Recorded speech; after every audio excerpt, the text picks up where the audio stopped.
Bien, 1:33 p.m. Vladimir Adrianza está con nosotros, él es internacionalista y también doctor en seguridad y defensa integral. La caída de la Unión Soviética en 1991, posterior, por supuesto, lo que fue el fin de la Segunda Guerra Mundial en 1945, la creación de la Organización de Naciones Unidas en 1949, la Organización del Tratado Atlántico Norte, significó que el mundo parecía dividirse entre las potencias occidentales y los movimientos de izquierda organizados, encabezados por Rusia, la Unión Soviética en ese momento, y con la caída de la Unión Soviética en el 91, parecía la desaparición de un conflicto al que se llamó la Guerra Fría, por las influencias que ambas potencias ejercían en el mundo. Hoy hay debates respecto a esto. ¿La Guerra Fría realmente desapareció o simplemente no habíamos llegado a un punto que pusiera en evidencia que aún existía este conflicto ideológico en su momento? Más que ya que la Guerra Fría, Carlos, está el hecho de que tenemos una guerra continuada. Cuando nosotros vemos el siglo XX, estamos hablando de la Primera Guerra Europea, llamada hoy Primera Guerra Mundial. Tenemos la Segunda Guerra Mundial, llamada por los chinos la Guerra Sino-Japonesa y llamada por los rusos la Gran Guerra Patria. Luego vino la Guerra Fría, que de fría no tuvo nada. Tuvo Corea, tuvo Vietnam, tuvo las agresiones en América Latina, tuvo los golpes de Estado como el de Allende, en fin. Pero no hubo una confrontación de manera frontal como hoy la estamos viendo. Pero es que la confrontación no se daba solamente de manera frontal. El dominio de Occidente, en el caso de esta área del mundo, sobre los medios de comunicación era inmenso. Lo que viene a romper eso, la caída de la Unión Soviética en el 91, todos sabemos, el caso de la caída del muro de Berlín, como se llamó, que realmente fue una manera de tapar las atrocidades que los alemanes cometieron en la Segunda Guerra Mundial. Porque no es fácil decir que esa guerra produjo las decenas de miles de muertos, decenas de millones de muertos, que produjo gracias justamente a un interés de establecer una hegemonía. Entonces, tenías potencias hegemónicas que fueron cambiando en el tiempo, y eso no es nuevo, eso viene desde hace 5 siglos para acá, cada potencia hegemónica europea, y en este momento estamos en una situación especial, que es el hecho que las potencias hegemónicas, hasta no hace mucho, estaba encabezada por los Estados Unidos, pero ahorita empieza su hegemonía a declinar. Y empieza su hegemonía a declinar, ¿por qué? Por toda una serie de circunstancias de orden económico, de orden político. Ya no estamos en tiempo de la Guerra Fría, ya no puedes decirle a Rusia y a China que son comunistas, comedores de muchachos y además de eso que quieren acabar con la libertad de expresión porque prácticamente tienen el mismo sistema económico concursa en el capitalismo internacional. Pero lo que está ahorita en juego es la hegemonía. ¿Quién ejerce la hegemonía y quién ejerce el orden? Los Estados Unidos se ha estado jugando. Pero ya no es ideológico, sino económico. Sí, no solamente, es hegemónico.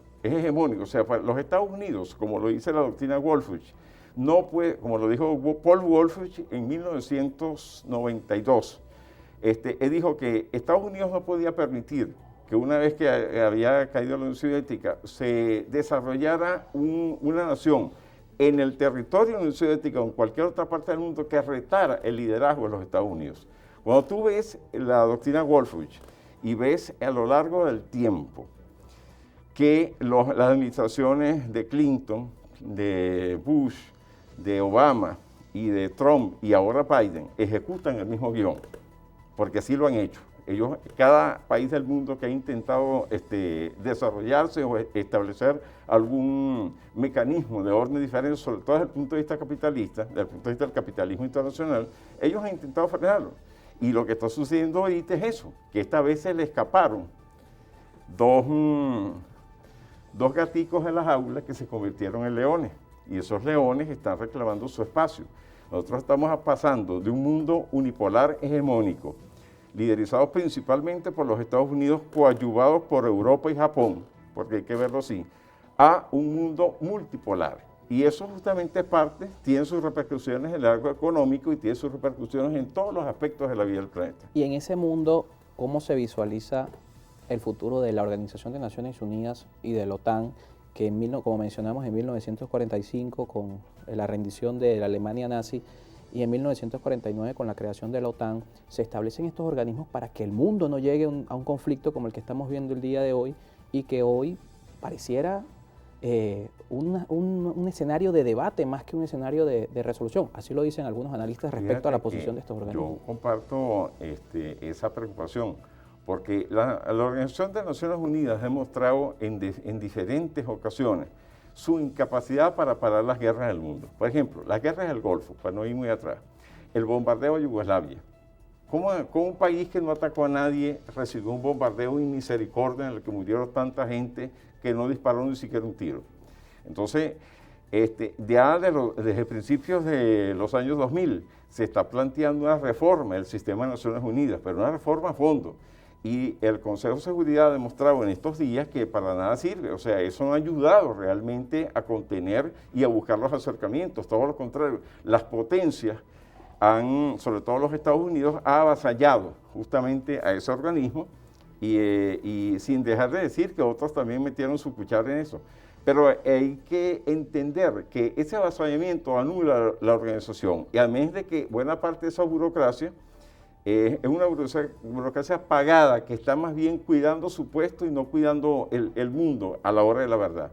Nosotros no podemos partir de una mentira y ya en los años 2000, como te dije, había muchas voces en el mundo, una de ellas del presidente Hugo Chávez, que abogó por un cambio en el sistema de Naciones Unidas. ¿Por qué? Porque simplemente se veía que un cónclave pequeño y luego un grupo un poco más grande realmente tomaban un conjunto de decisiones en nombre del planeta entero, sin tomar en cuenta los pueblos y sin tomar en cuenta otras naciones tal vez de menos poder económico. Entonces, eso es algo que no sirve, pero es que ni siquiera han sido capaces de evitar la guerra. Entonces, evitar cualquier confrontación, porque confrontaciones han habido bastante en el planeta. Entonces, yo lo que creo que está planteado es una reforma, más que una reforma, una refundación del sistema de Naciones Unidas para poder garantizar justamente que esa organización cumpla con los objetivos que están estatuidos en su carta fundacional. Si uno se lee la carta fundacional, uno ve una cosa, pero ve que, por ejemplo, hay varios estados que consideran que un principio fundamental, la no intervención en los asuntos internos de un país, ellos pareciera ser que eso lo soslayan, por citar solamente un hecho. Entonces, evidentemente que se requiere una refundación, como también se requiere una refundación en el sistema internacional que parte de Bretton Woods para acá, en el cual todo el sistema financiero, una de las cosas que lleva a este concepto de guerra híbrida que estamos viviendo en este momento, es que uno de sus flancos es la parte económica, la parte militar, etcétera, pero sobre todo el marco económico, es muy importante analizarlo. ¿Y qué es lo que ha hecho Occidente? Simplemente se jugó Rosalinda, diríamos aquí en criollo, que, ¿con qué? Con el sistema SWIFT, con el dólar, con los mecanismos de intercambio, con el sancionamiento. El caso de Venezuela es un país sancionado. ¿A quién le hemos lanzado nosotros, aunque sea una piedra a nivel internacional? Una piedra con el brazo. A nadie. Nosotros tenemos 7 órdenes ejecutivas encima del gobierno unilateralmente, el gobierno de las naciones, el gobierno de los Estados Unidos, y tenemos 502 sanciones que derivan de esas 7 órdenes ejecutivas, de 2015 a 2019, que las puso entre Obama y Trump.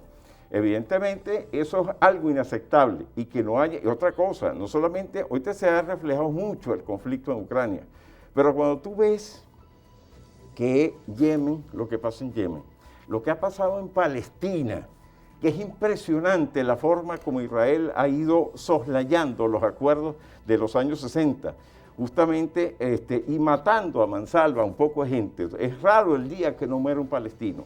Entonces, evidentemente es inaceptable. Lo que acaba de pasar, lo que acaba de terminar de pasar en un capítulo de Afganistán, 20 años de guerra, 2,3 billones, sí, billones nuestros, o sea, 2,3 por 12 ceros de dólares gastados en masacrar a la gente, donde han matado a gente que por hacer un tiro al aire en una boda, les han disparado desde un dron, un misil y han acabado con ellos. Eso es inaceptable. Entonces, ¿dónde han estado las Naciones Unidas en eso? Es necesario reformar el sistema de Naciones Unidas y encarar y hacer, yo voy a tomar una frase de Ali Primera, hacer humana la humanidad. Eso realmente es una necesidad. Tenemos que entenderlo. Vivimos todos en el planeta ya de por sí, por el mero hecho de deambular por el cosmos, es un ente amenazado. Y es como, parafraseando a Walter Martínez, la querida, contaminada y única nave espacial. Y eso es un hecho. Tenemos que entendernos de alguna forma. Nos toca despedir, profesor. Muchísimas gracias por acompañarnos esta tarde. No, el placer es mío, Carlos. Vladimir Adrianza, internacionalista, con nosotros hoy en Contexto. Hacemos una pausa y cambiamos de tema, hablamos de política local. El alcalde Frenchy Díaz estará con nosotros en estudio, alcalde del municipio de Pedraza, en el estado Barinas. Un corte y seguimos con más. Recuerden, @en Contexto episodio y @Carlos Peñalosa, nuestra cuenta en redes sociales.